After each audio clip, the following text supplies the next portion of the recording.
الله الرحمن الرحيم. السلام عليكم ورحمة الله وبركاته. الحمد لله رب العالمين، وبه نستعين على أمور الدنيا والدين، والصلاة والسلام على أشرف الأنبياء والمرسلين سيدنا محمد وعلى آله وصحبه أجمعين ومن تبعهم بإحسان إلى يوم الدين. أما بعد. Ma'asyiral muslimin wal muslimat, bapak-bapak, ibu-ibu, segenap jamaah Masjid Al-Muhajirin yang dirahmati dan dimuliakan Allah Subhanahu wa taala.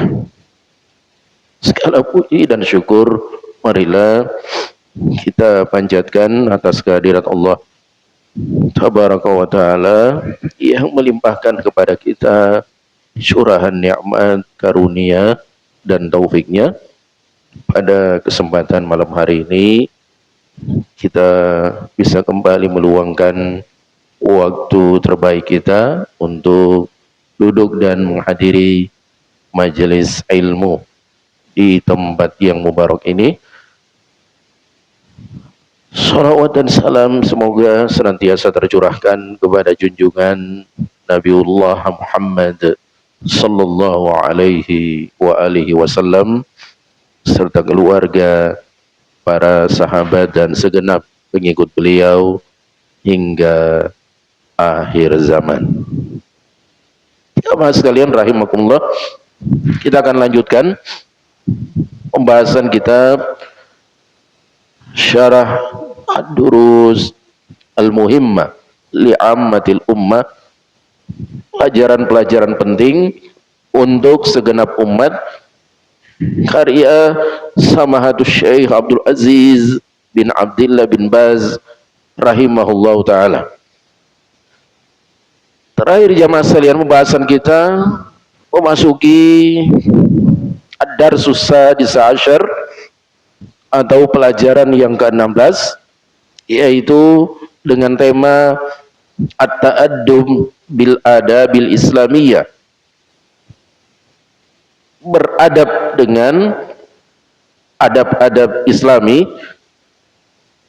Terakhir kita bahas adalah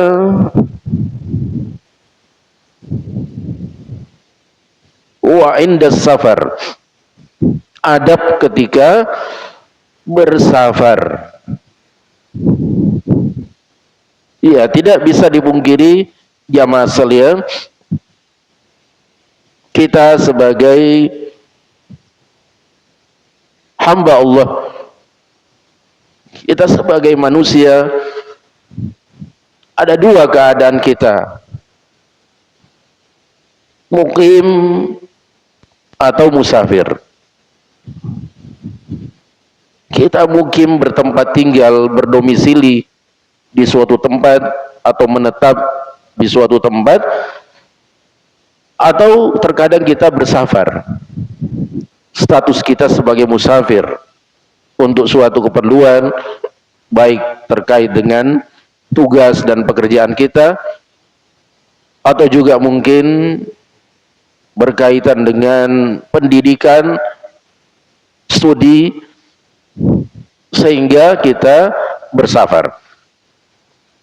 Nah, Islam sebagai agama yang luhur, syariatnya, ajaran-ajarannya itu mengatur dan menata adab-adab kita di saat mukim dan di saat kita bersafar menjadi musafir. Nah, di sini Syekh mengatakan, qala rahimahullah, wa indas safar, termasuk adab-adab yang mesti diperhatikan oleh seorang muslim adalah tatkala dia sedang bersafar. Dalam syarahnya Syekh Abdul Razak Al-Badr hafizahullah mengatakan, safar itu memiliki banyak sekali adab-adab, dan sudah sepantasnya seorang musafir mengenal lalu memahami adab-adab di saat bersafar dan menghiasi diri dengannya. Contoh kata beliau, dimulai dari adab berkendaraan. Ada adab-adabnya. Kita naik kendaraan, apa yang kita baca saat kita sudah duduk di atas kendaraan kita. Subhanalladzi sakhkhara lana hadza wa ma kunna lahu muqrinin wa inna ila rabbina lamunqalibun. Ini diantara contoh doa kita berkendaraan. Kemudian ketika kita melakukan perjalanan jauh, berangkat umrah misalnya, ada lagi doanya. Allahumma inna nas'aluka fi safarina hadza al-birra wat taqwa wa minal amali ma tarda. Allahumma hawwin alaina safarana hadza wa tu'i anna bu'dah. Allahumma antas sahibu fis safar wal khalifatu fil ard. Allahumma inna na'udzubika min wa'tha'is safar wa su'il munqalab wa ka'abatil mandar wa su'il munqalab fil mali wal ahl. Ini dari sisi doa, bacaan. Ada yang kita baca pada saat jalanan itu mendaki, terjal, kita bertakbir Allahu Akbar. Saat jalanan itu menurun, subhanallah. Ada yang kita baca ketika kita masuk ke suatu kampung, dan begitu seterusnya jamaah sekalian. Ada yang kita baca ketika kita singgah di tempat persinggahan, di rest area misalnya, dan adab-adab yang lainnya. Dalam syariat kata beliau terdapat bacaan-bacaan, doa-doa, zikir-zikir yang penuh berkah. Sangat tidak pantas jika seorang muslim melewatkannya atau kurang perhatian dengannya. Selanjutnya beliau mengatakan wa qala rahimahullah wa ma'al walidain. Di antara adab-adab Islami yang juga sangat layak untuk diperhatikan oleh seorang muslim adalah adabnya terhadap ibu bapaknya, terhadap kedua orang tuanya. Dua orang tua kita adalah manusia yang paling berhak untuk kita beradab kepada mereka. Kedudukan kedua orang tua begitu tinggi di dalam Islam,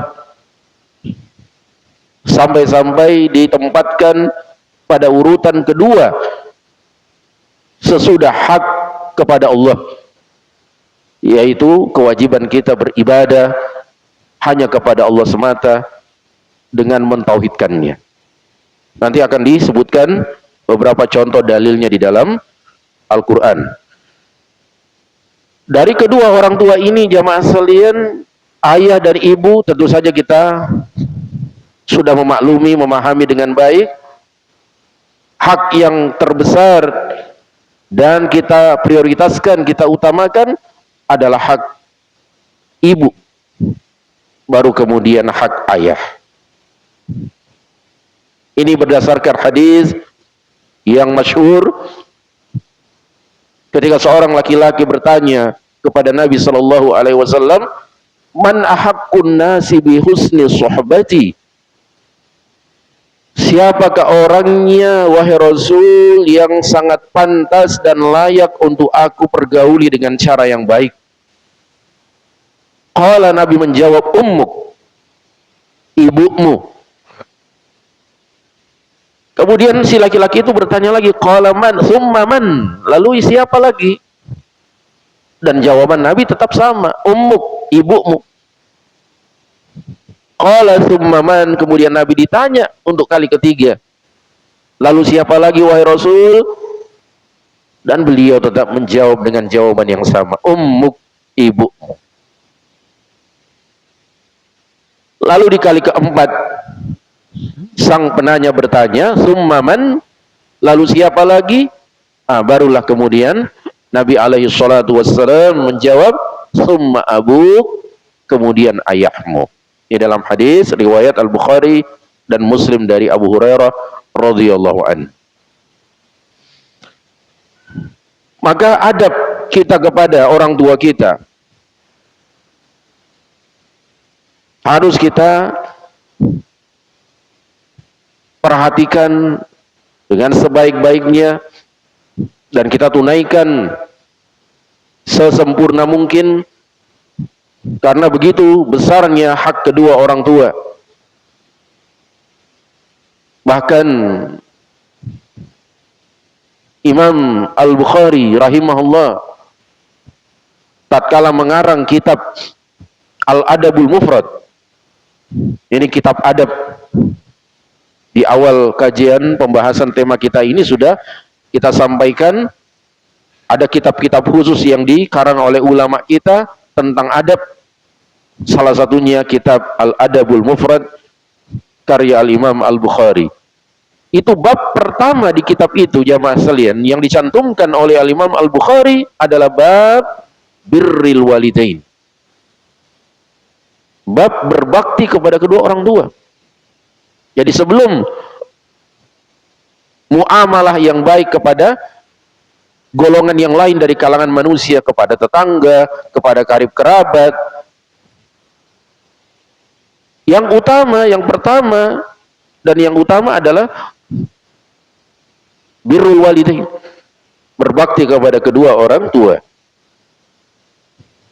Dan cukuplah kata Syekh Abdul Razak di sini, besarnya hak kedua orang tua adalah tatkala Allah Subhanahu wa taala menyandingkan hak kedua orang tua dengan hak Allah Subhanahu wa taala di banyak tempat di dalam Al-Qur'an. Contohnya beliau cantumkan di sini, kita bisa baca di dalam surat Al-Isra ayat 23 dan 24. Qala Allah Ta'ala, "Wa qada rabbuka alla ta'budu illa iyyah wa bil walidaini ihsana." Dan seterusnya. Tapi kita perhatikan di sini, kita fokus, wa qada rabbuka alla ta'budu illa iyyah. Pertama yang Allah sebutkan, Tuhanmu telah mewajibkan supaya kalian tidak menyembah, tidak beribadah kecuali kepada Allah saja. Ini tauhid, jamaah sekalian. Ini hak yang terbesar, hak kepada Allah Subhanahu wa taala, mentauhidkan Allah. Karena kita diciptakan hanya untuk mentauhidkan Allah Subhanahu wa taala dengan peribadatan kita. Lalu langsung tanpa perantara, tanpa jeda, di urutan kedua Allah mengatakan wabil walidaini ihsana, dan terhadap kedua orang tua hendaknya kalian berbuat baik, hendaknya kalian berbakti. Barulah sesudahnya disebutkan hak kepada anak yatim, karib kerabat, fakir miskin, ibnu sabil, budak, hamba sahaya di masa perbudakan. Baru di urutan-urutan selanjutnya. Tapi di urutan yang pertama sesudah hak Allah adalah mentauhidkan Allah Subhanahu wa taala. Bagaimana cara kita sekarang berbakti kepada kedua orang tua? Bagaimana adab kita kepada kedua orang tua? Di ayat ini juga Allah terangkan. Allah mengatakan, imma yablughanna 'indakal kibara ahaduhuma aw kilahuma. Tatkala keduanya, kedua orang tua ataukah salah satu dari mereka masih hidup namun sudah tua, di usia senja, ini lebih besar lagi haknya untuk kita perhatikan dibandingkan ketika orang tua masih muda, masih kuat. Karena ketika orang tua masih muda, masih kuat bekerja, mungkin dia tidak membutuhkan pertolongan dari anaknya. Dia masih bisa mengerjakan pekerjaannya sendiri. Ibu kita masih bisa mengurus rumah sendiri, mengurus juga suaminya, mengurus anak-anaknya kita, dan mungkin saudara-saudara kita masih kuat melakukannya sendiri. Bapak kita juga mencari nafkah untuk kita masih kuat sendiri. Tapi Allah tekankan di sini aindal kibar, ketika orang tua itu sudah tua. Di sini penekanannya. Bukan berarti pada saat orang tua masih muda kita tidak berbakti. Kita berbakti, kita beradab. Tapi dikhususkan di sini aindakal kibar, ketika kedua orang tuamu atau salah seorang di antara mereka masih ada bersamamu dan usia mereka sudah usia lanjut. Artinya ini sinyal dan pesan dari Allah Subhanahu wa taala agar kita lebih memperhatikan orang tua di saat usianya sudah lanjut. Maka apa adabnya? Kata Allah, fala taqul lahuma uffi wala tanharhuma. Janganlah engkau mengatakan kepada keduanya uff. Ya, kalau orang Arab menyebutnya uff dengan maksud untuk membantah, menyanggah orang tua. Kalau kita atau yang semacamnya, jangan kamu ucapkan itu kepada kedua orang tuamu, uff atau atau yang semisalnya. Wala tanharhuma, dan janganlah kalian menghardik keduanya. Jangan membentak keduanya. Walaupun kita kadang beda pendapat dengan orang tua, berdiskusi kemudian tidak sepaham dengan orang tua, karena kan juga kadang tidak semua orang tua bisa akur dengan anak-anaknya. Sehingga di sini juga dibutuhkan adab. Jangan membentaknya, jangan membantahnya, menghardiknya dengan suara keras. Wa qul lahuma qawlan karima, dan ucapkanlah kepada kedua orang tuamu perkataan yang mulia.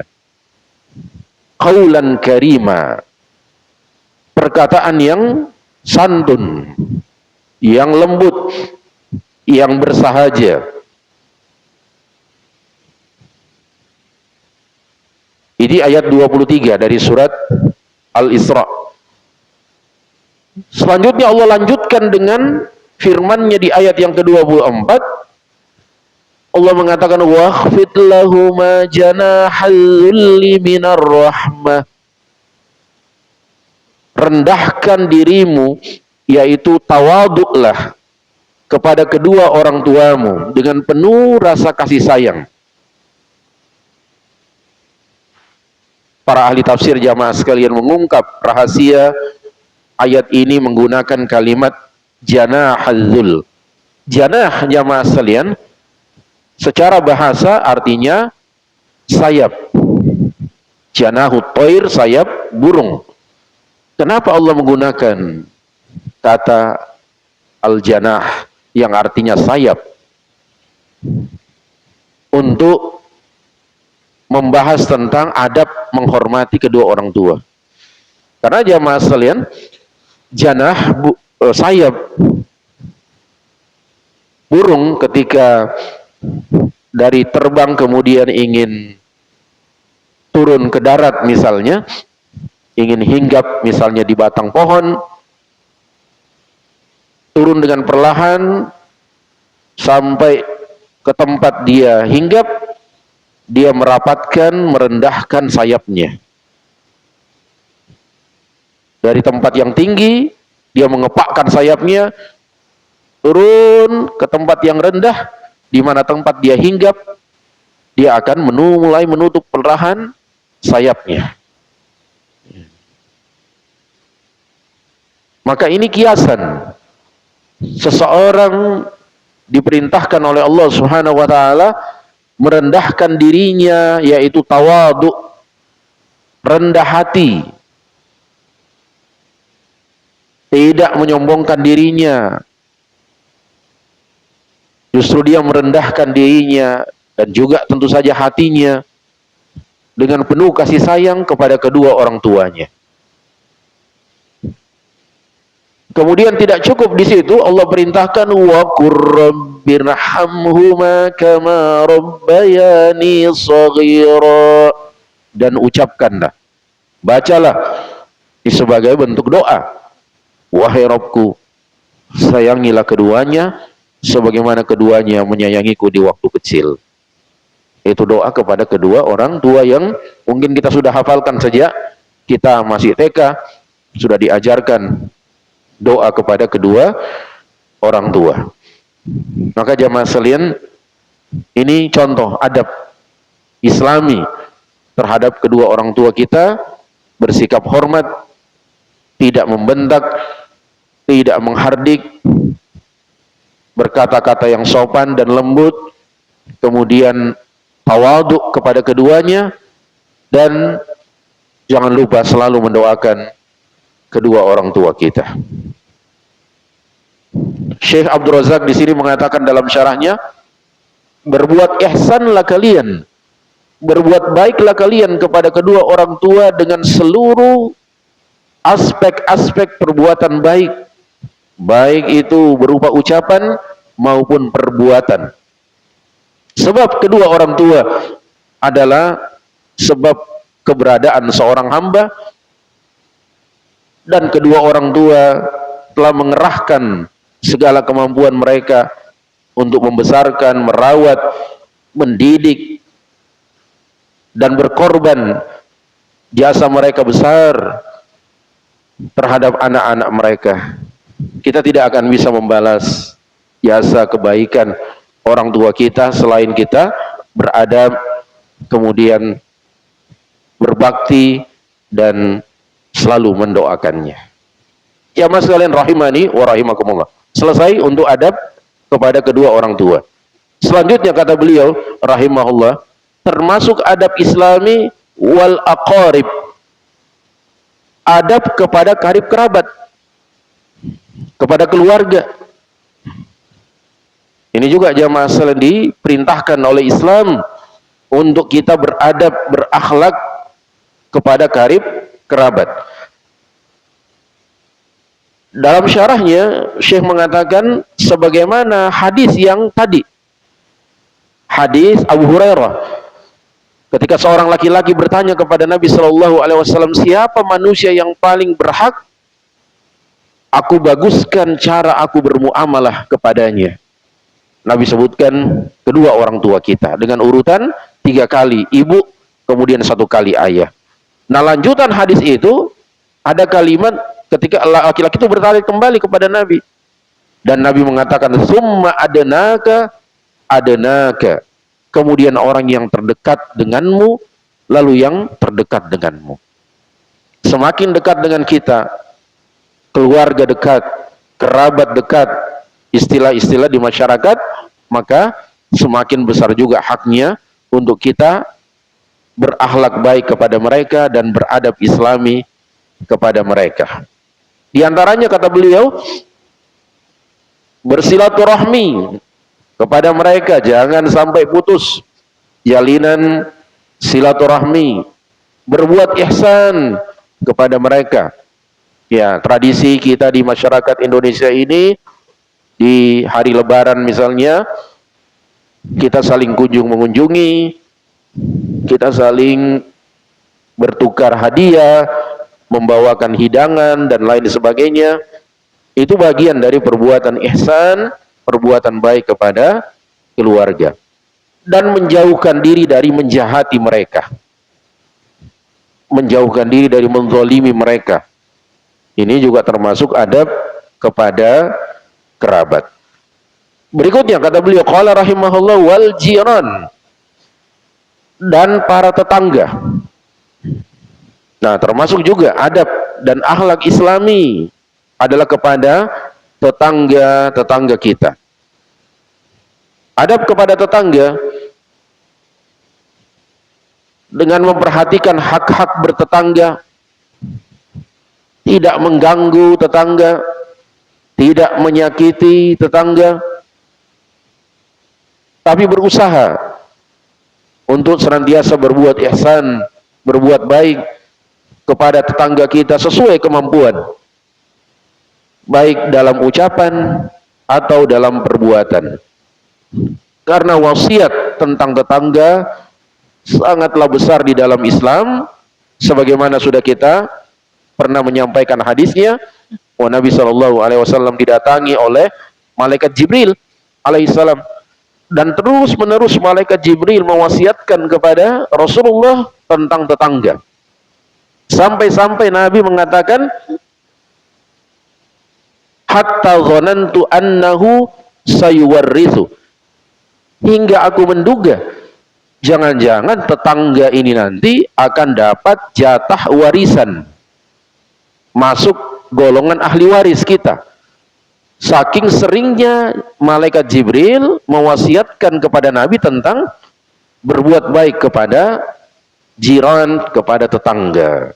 Ini dalam hadis yang sudah kita lewati ya beberapa kali di dalam pembahasan kitab ini juga. Ya mas salin rahimani wa rahimakumullah.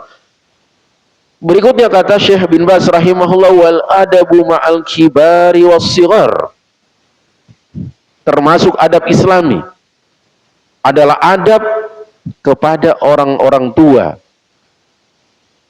atau juga as-sigar, anak-anak muda. Ada adab kepada orang tua, al-kibar, ada juga adab kepada as-sigar, anak-anak muda. Semuanya punya adabnya. Dilihat dari sisi usia.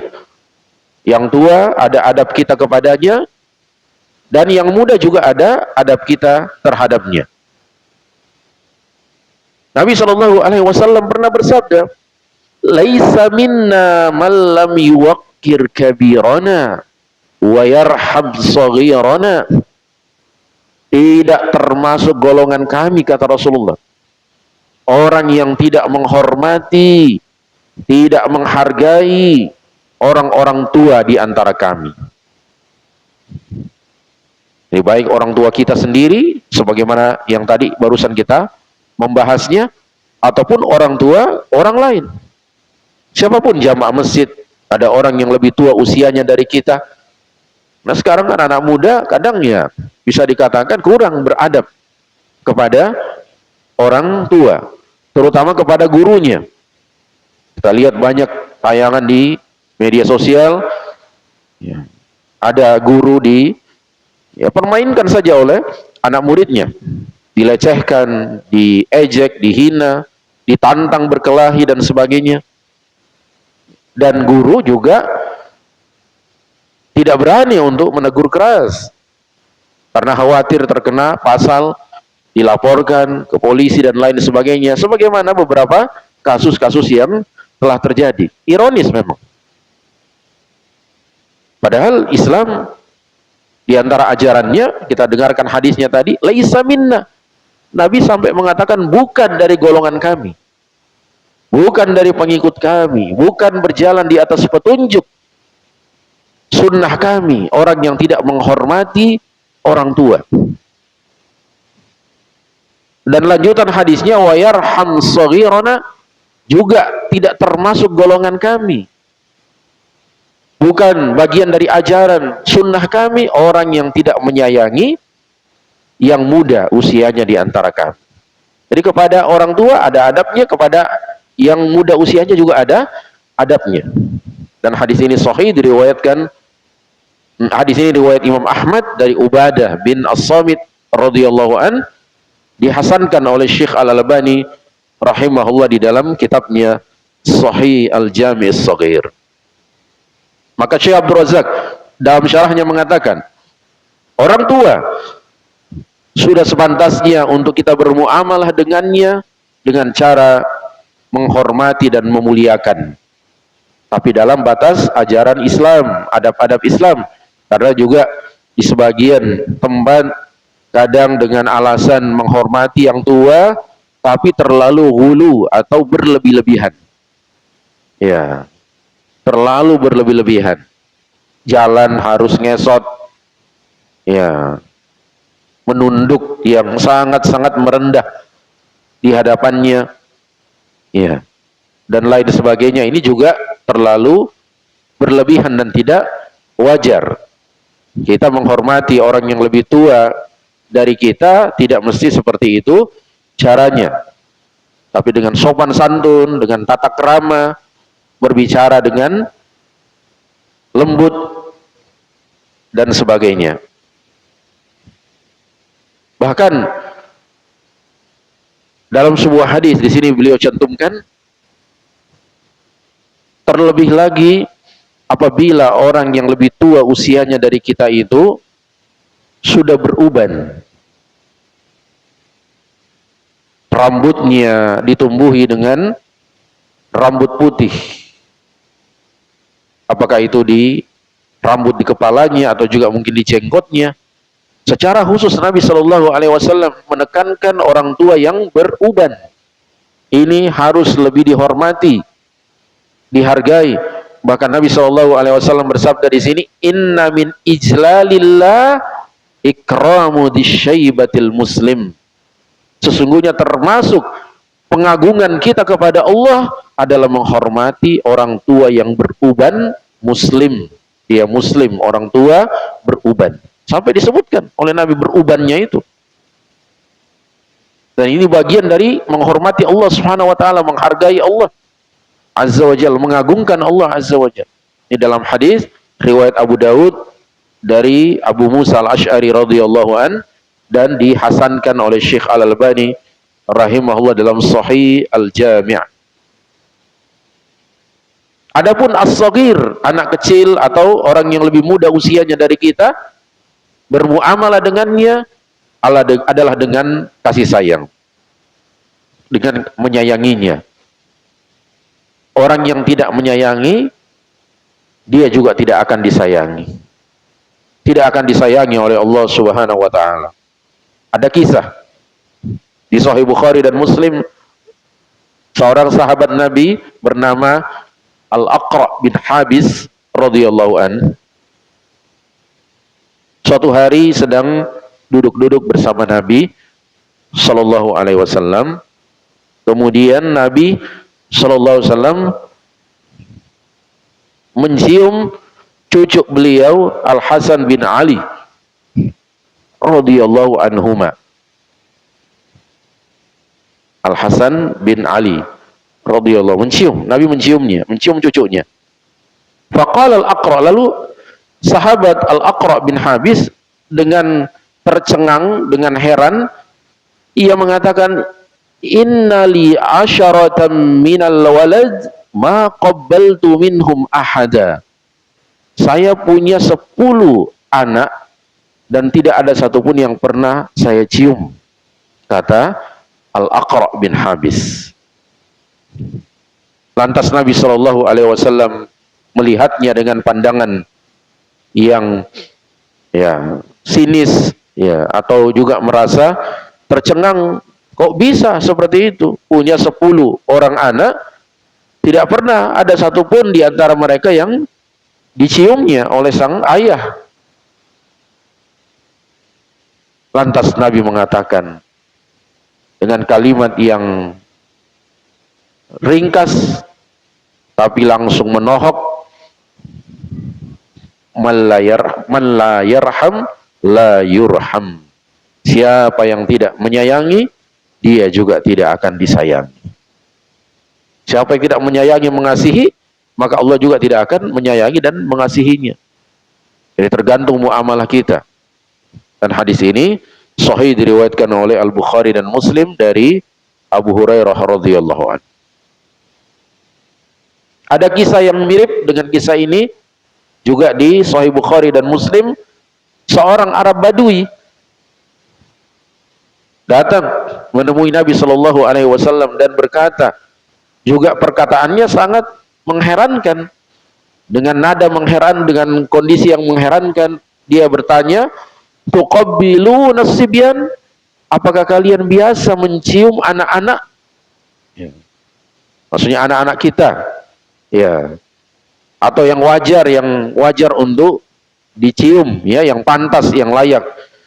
Karena jangan sampai juga seorang, misalnya laki-laki, orang dewasa mencium anak-anak perempuan, ya, sebagaimana juga biasa terjadi di masyarakat karena dianggap itu masih anak-anak, tapi itu bisa menodai etika yang pantas bagi seorang muslim dan bisa menimbulkan fitnah juga, ya.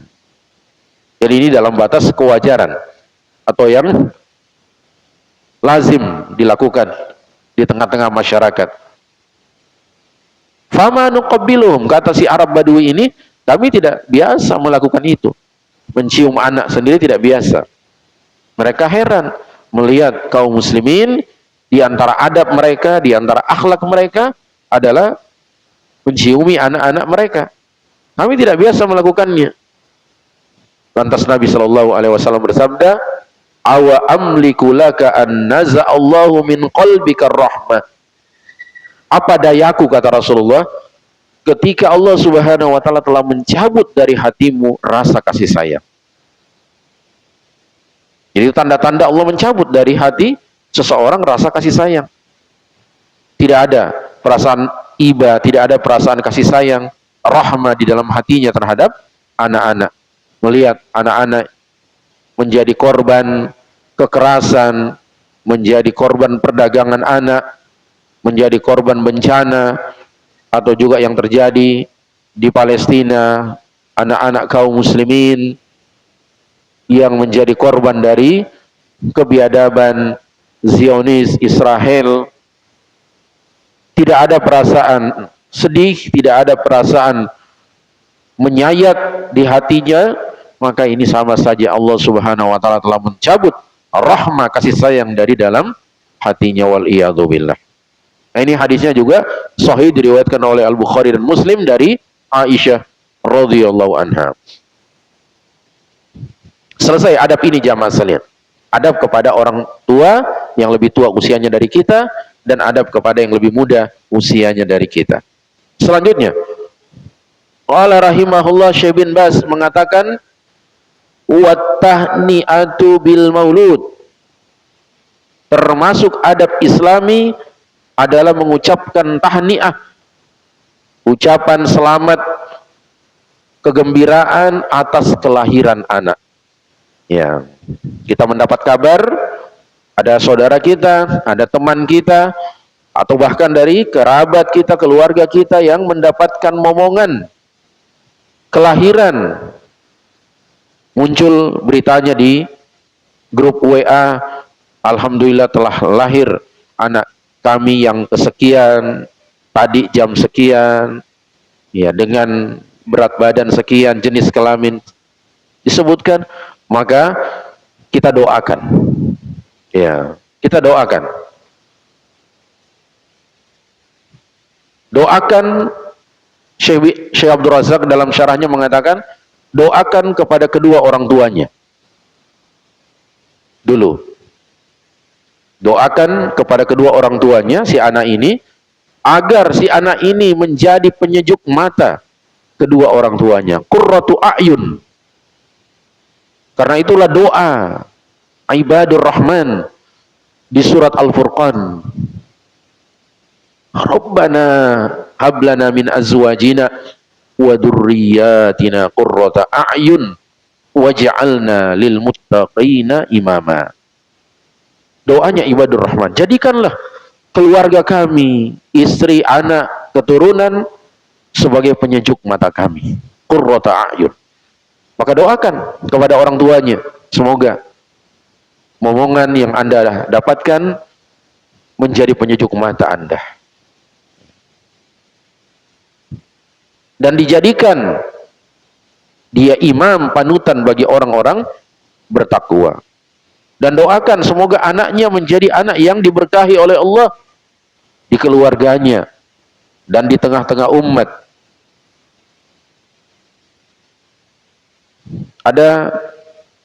Tidak ada sih doa khusus dari Rasulullah tentang ini, tapi diamalkan di kalangan kaum salaf ketika mereka mendapatkan kelahiran anak, seperti yang diriwayatkan dari Hamad bin Zaid rahimahullah, beliau berkata, kana Ayyub idza hanna rajulan bi maulud. Ayyub, seorang ulama salaf, Ayyub ibn Abi Tamimah As-Sakhtiyani rahimahullah, apabila beliau mendapatkan atau apabila beliau mendoakan seseorang yang mendapatkan kelahiran anak, qala, beliau membaca, ja'alahullahu mubarakan alaik wa ala ummati Muhammadin sallallahu alaihi wasallam. Ja'alahullahu mubarakan alaik wa ala ummati Muhammadin sallallahu alaihi wasallam, yang artinya semoga Allah menjadikan anakmu ini diberkahi, mubarak, diberkahi, seperti Nabi Isa alaihissalam di dalam surat Maryam, wa ja'alani mubarakan aynama kuntu, Allah jadikan aku orang yang diberkahi dimanapun aku berada. Sehingga ketika si anak ini tumbuh dewasa, dia mungkin merantau ke negeri orang lain, bukan di tanah kelahirannya, diberkahi. Diberkahi usahanya, diberkahi pendidikannya, dan sebagainya. Ini doa yang dibaca oleh para salaf kita. Ada juga doa yang lain, barakallahu laka fil mauhub wa syakartal wahib wa balagha asyuddahu wa ruziqta birrah. Kurang lebih artinya, semoga Allah memberkahi Anda dengan mendapatkan kelahiran anak, dan Anda menjadi orang yang bersyukur kepada sang pemberi, yaitu Allah subhanahu wa ta'ala, dan semoga anak ini tumbuh dewasa menjadi orang yang kuat, dan semoga Anda dianugerahi oleh Allah subhanahu wa ta'ala baktinya anak ini kepada Anda. Ini diriwayatkan, doa dibaca oleh Al-Imam Al-Hasan Al-Basri rahimahullahu ta'ala. Ini juga bagus kita bacakan. Dan sudah banyak stiker-stiker WA doa untuk kelahiran. Jadi termasuk yang kita mesti simpan di favorit stiker WA kita adalah doa-doa untuk kelahiran, karena sering muncul di grup WA info ada teman kita kah atau keluarga kita yang mendapatkan kelahiran, maka kita bisa mengirimkan contoh doa-doa itu sebagai ucapan selamat. Atau saat kita menghadiri acara akikah, ya, acara akikah, jangan kemudian kita hanya sebatas mencicipi hidangan yang disiapkan oleh tuan rumah yang menyelenggarakan acara, tapi kita tidak mendoakan sama sekali. Justru kehadiran kita itu diharapkan adalah mendoakannya. Mungkin kita tidak membawakan amplop, itu tidak menjadi masalah buatnya, tapi orang tua atau yang mengundang sahibul hajat mengharapkan kedatangan kita untuk mendoakan dengan tulus kepada anaknya. Sama juga dengan pernikahan seperti itu. Ya, jangan kita hadir sekedar ya hadir saja untuk menikmati sajian hidangan, lantas lupa untuk mendoakan mempelai. Semua ada adabnya dan Islam mengajarkan ini, jamaah sekalian. Ya, ini contoh untuk adab kepada al-maulud, yaitu kelahiran seorang anak. Selanjutnya Syekh bin Baz rahimahullah mengatakan wat tabrik bizawaj. Nah ini, mendoakan keberkahan untuk orang yang menikah. Nah, termasuk adab Islami. Termasuk adab Islami. Sebagaimana doa tuntunan Nabi sallallahu alaihi wasallam apabila beliau mengucapkan selamat kepada orang yang melangsungkan pernikahan, beliau membaca barakallahu lak wa baraka alaik wa jama'a bainakuma fi khair. Ini kita persiapkan jamaah. Kita kan sudah merencanakan akan menghadiri undangan pernikahan si fulan, teman kita, kerabat kita atau keluarga kita. Maka kita menyalami pengantin, ya, laki-laki menyalami yang laki-laki, perempuan menyalami mempelai wanita. Jangan lupa mendoakan barakallahu lak wa baraka alaik wa jama'a bainakuma fi khair. Semoga Allah memberkati Anda Semoga Allah melimpahkan keberkahannya kepada Anda dan mengumpulkan Anda berdua di dalam kebaikan. Ini disebutkan dalam hadis riwayat Ahmad, Abu Daud, At-Tirmidzi dan Ibnu Majah dari Abu Hurairah radhiyallahu an, dan sanadnya sahih. Selanjutnya jamaah sekalian, ada berikutnya wa ta'ziyatu fil masab. Adab ketika melayat. Ada orang, ada saudara kita yang tertimpa musibah. Contoh musibah kematian. Maka di antara adabnya adalah takziah, melayat, berbelasungkawa, mengucapkan ucapan bela sungkawa dan turut berduka cita. Syekh menjelaskan tujuannya adalah menghibur orang yang tertimpa musibah dengan membaca doa. Jadi di antara adabnya adalah doa. Ini semua tadi kelahiran anak, pernikahan, dan sekarang ada yang ditimpa musibah, adab-adabnya berkaitan dengan doa-doa dan zikir-zikir yang dituntunkan oleh Islam. Di antaranya kita bisa membaca doa yang diajarkan Rasulullah, lillahi ma akhad walahu ma a'ta wa kullu indahu bi ajalim musamma fal tasbir wal tahtasib. Milik Allah, Dia ingin mengambilnya apa yang Dia pernah berikan kepada kita. Semua makhluknya ada batas usianya, ada ajalnya yang sudah ditentukan. Hendaknya Anda bersabar, hendaknya Anda mengharap pahala dengan musibah yang sedang Anda hadapi. Itu kurang lebih terjemahan dari doa ini. Hadisnya sahih riwayat Al-Bukhari, Muslim dari Usama bin Zaid radhiyallahu anhu.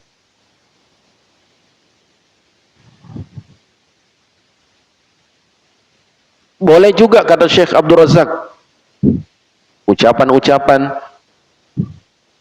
yang biasa kita ucapkan di masyarakat kita, yang penting tidak ada bentuk pelanggarannya kepada syariat Allah Subhanahu wa taala. Ya, misalnya kita mengucapkan turut berduka cita, semoga diberikan ketabahan, semoga yang wafat ini diberi tempat yang layak di sisi Allah Subhanahu wa taala, dan semacamnya dari kalimat-kalimat yang walaupun tidak berasal langsung dari Rasulullah, tapi boleh saja kita ucapkan dengan catatan tidak ada unsur pelanggarannya terhadap syariat Allah Subhanahu wa taala. Berikutnya jamaah sallallahu rahimahullah, dan lai wa ghairu dzalika minal adabil islamiyah, dan macam-macam, masih banyak contoh-contoh adab-adab islami yang tidak beliau sebutkan. Fil lubsi, dalam hal berpakaian, wal khal'i wal inti'al, saat kita melepaskan alas kaki, saat kita memakai alas kaki, ada adab-adabnya semuanya. Man istajadda lahu thawbun yahmadullah subhanahu. Ini syarahnya Syekh Abdul Razak. Siapa yang Allah berikan nikmat harta, bisa memiliki baju baru misalnya, dia memuji Allah Subhanahu wa taala. Kembali lagi dengan membaca doa. Doanya adalah Allahumma lakal hamdu anta kasautanihi as'aluka min khairihi wa khairi ma suni'ala wa a'udzubika min syarrihi wa syarri ma suni'ala. Melihat saudara kita memakai pakaian baru, ada juga doanya untuk saudara kita. Tubli wa yukhlifullahu ta'ala. Pakaian ini suatu saat akan usang, dan didoakan semoga Allah menggantikannya yang lebih baik. Subhanallah, indahnya adab-adab Islami yang sangat luhur, yang sangat tinggi ajaran-ajarannya, untuk kemudian kita terapkan dalam kehidupan keseharian kita.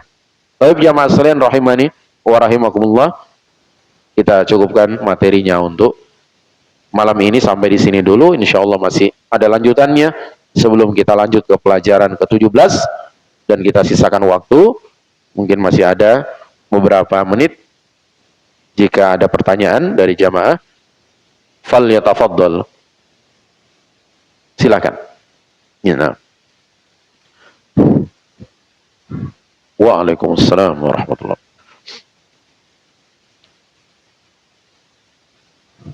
Nah.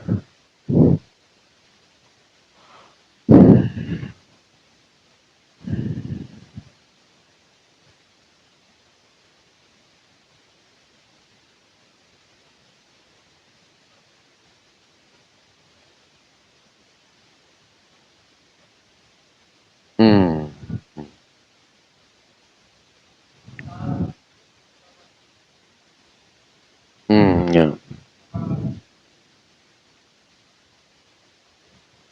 Oh ya. Nah. Iya. Nah, betul bahwa untuk sholat kaum wanita, kaum musliman, Nabi Shallallahu Alaihi Wasallam telah menjelaskannya bahwa sebaik-baik sholatnya seorang wanita adalah di rumahnya.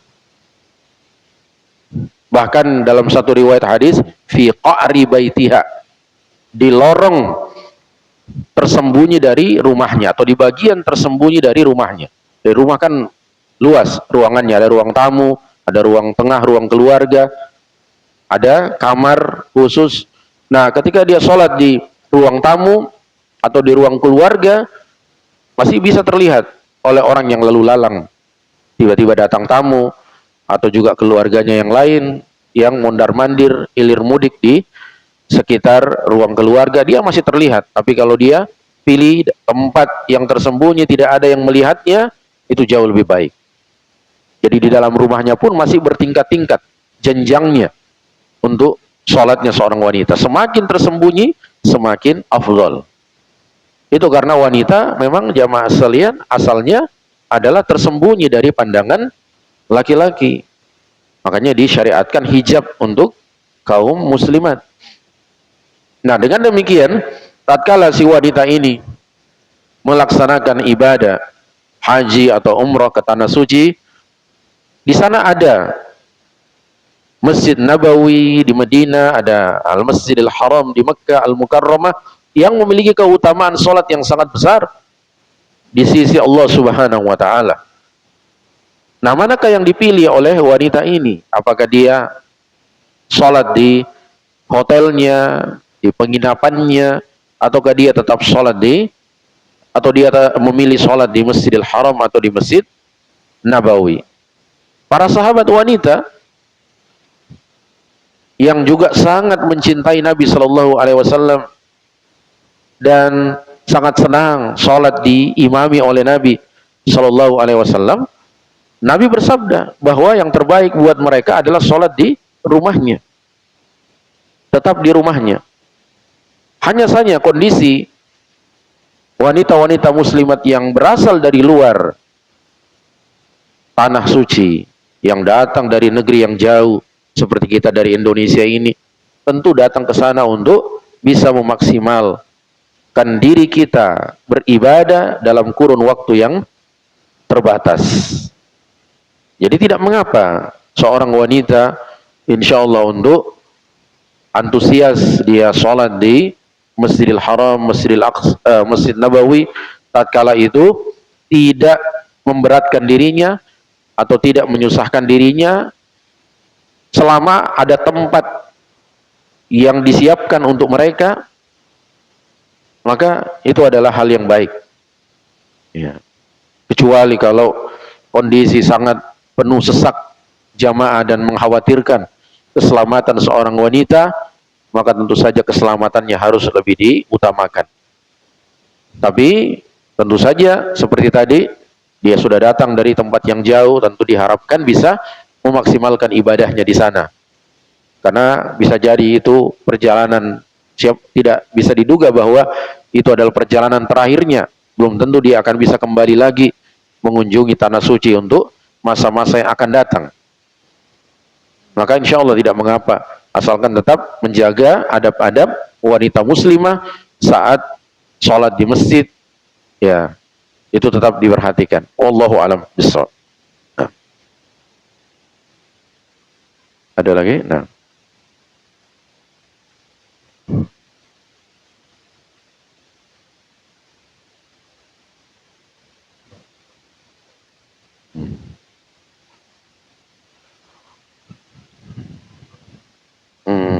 Ya, iya. Nah, kalau masalah pernikahan, ya memang bukan zamannya Siti Nurbaya sekarang ini ya, di mana orang dijodoh-jodohkan. Ya. Nah, zamannya Siti Nurhalisah sekarang ya, bukan Siti Nurbaya. Tapi jemaah sekalian, eh, si anak ini diminta pendapatnya oleh orang tua. Ya, kata Nabi SAW dibedakan antara dia masih gadis atau sudah janda. Kata Rasulullah SAW dalam hadisnya, wal bikr, perawan itu tusta'zan, dimintai izin oleh orang tuanya ketika hendak dijodohkan. Nah, ada si fulan datang atau menanyakan tentang dirimu, kesiapanmu. Ya, dimintai izin, diajak ngomong, diajak diskusi. Wathayyib, dan janda tusta'mar. Ya, seorang yang sudah pernah menikah, ya, itu dimintai pendapatnya. Cuma Nabi membedakan untuk si gadis perawan ini, wa idnuha somtuha. Kalau dia diam itu tanda setuju. Ya. Tapi kalau janda, dia harus ngomong kalau tidak setuju. Ya. Gadis cukup dia diam karena dia masih malu-malu, belum punya pengalaman. Maka diamnya itu tanda setujunya.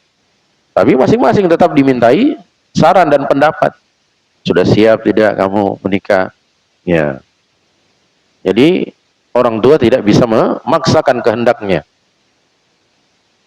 Seperti itu. Itu dalam adab Islami terkait dengan pernikahan. Wallahu a'lam bishawab. Ya. Baiklah jamaah sekalian, kiranya sampai di sini dulu kajian kita malam hari ini, mudah-mudahan bermanfaat. Insyaallah taala kita lanjutkan di pertemuan yang akan datang. Subhanakallahumma wa bihamdik, asyhadu an la ilaha illa anta, astaghfiruka wa atubu ilaik. Assalamu alaikum warahmatullahi wabarakatuh.